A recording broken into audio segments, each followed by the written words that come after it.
Hi friends అందరికీ టమాటా ketchup ఇలా చేసుకోండి. టమాటాలు తక్కువ ఉన్నప్పుడు 3-4 నెలలు అయితే నిలువ ఉంటుంది. ఫ్రిడ్జ్లో పెట్టుకొని 5-6 నెలలైనా వాడుకోవచ్చు. రేట్ తక్కువ ఉన్నప్పుడు ఇలా చేసుకుంటే నిలువ ఉంటుంది. ముందుగా అయితే 1.5 కేజీ టమాటాలు తీసుకున్నాను. బాగా ఫ్రెష్ కాయలు తీసుకున్నాను. ఇవన్నీ శుభ్రంగా కడిగేసుకొని ఒక్కొక్క టమాటాలు 8 ముక్కలు అయితే చేసేసినాను.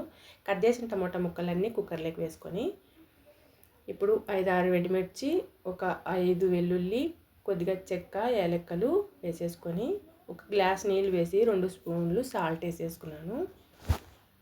చూడండి, తక్కువ అనిపిస్తే మళ్ళీ వేసుకోవచ్చు. కుక్కర్కి మూత పెట్టేసి స్టవ్ మీద పెట్టి 3-4 విజిల్లు వచ్చే వరకు ఉడికించుకున్నాము. చూడండి, మెత్తగా ఉడికిపోయింది కదా. ఇది బాగా చల్లారిన తర్వాత మిక్సీ జార్లోకి వేసుకొని మెత్తగా గ్రైండ్ చేసుకోవాలి.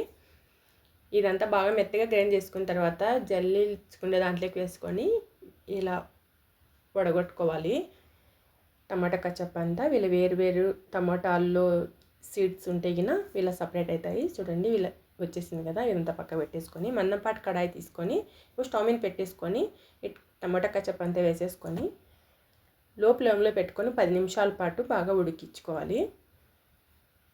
ఇది బాగా ఉడికిన తర్వాత మనకి 150 గ్రాములు అయితే పంచదార వేసుకున్నాను. నేను టమాటాలు ఎక్కువ వేసినాను కాబట్టి అంతే వేసుకున్నాను. ఇప్పుడు ఇదంతా బాగా ఉడికిన తర్వాత సాల్ట్ తక్కువ ఉన్నట్లుంది, నేను మళ్ళీ యాడ్ చేసినాను. ఇప్పుడు కొద్దిగా తిక్కుగా ఇంకా సల్పగా లేకుండా ఇంకా తిక్కుగా రావాలంటే కార్న్ పౌడర్ 1/2 స్పూన్ వేసేసి కొన్ని నీళ్ళల్లో కలిపేసి వేసేసి బాగా మరిగిన తర్వాత ఎనిగర్ కూడా వేసుకున్నాను. 1.5 స్పూన్ వేసినాను నేనైతే. మీకు నిమ్మరసం ఉన్న వేసుకోవచ్చు, మనం నిమ్మరసమైన వేసుకోవచ్చు.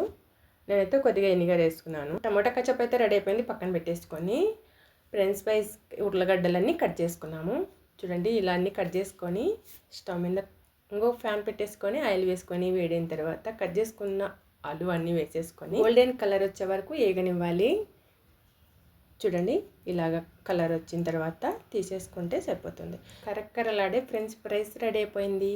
ఇందులోకి ఇప్పుడు కొద్దిగా సాల్టు, కారము వేసేసుకొని కలిపేసుకొని టమాటా కచప్ పెట్టేసుకొని తినేయడమే అనమాట. టేస్టీ ఫ్రెంచ్ ఫ్రైస్ టమాటా కచప్ రెడీ అయిపోయింది. మీరు ట్రై చేయండి. ఇలాగా టమాటాలు ఎట్లా తక్కువ రేటే ఉన్నాయి కదా.